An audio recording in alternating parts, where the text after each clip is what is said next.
Well, another fresh build done. Running full of coolant, brand new oil and stuff in it. You can hear how noisy these engines are, even brand new. Now if I put the cover on, it would quieten it down tremendously.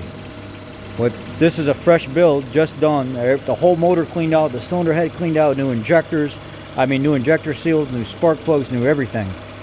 I just got done building this motor, and you can hear this is normal.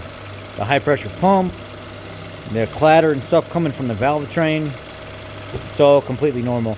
The only time that I've ever been able to get this engine quieter than what it is right now is when I actually built the cylinder heads myself and I did all the clearances myself. That's the only time I've ever got it to go super quiet.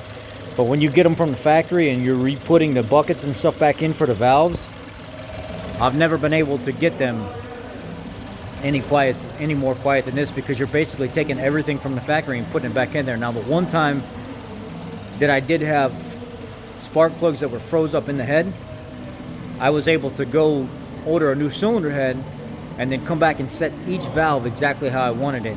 And I did it a little bit more, just a hair on the tighter side, but still within spec. The motor was super quiet. It was really nice.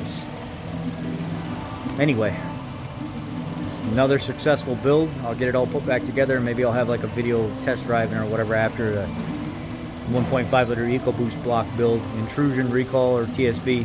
But anyhow, that's the update. A few cranks of flood mode to get oil pressure and stuff up to cam phasers and things like that. Fired right up. Take care, guys.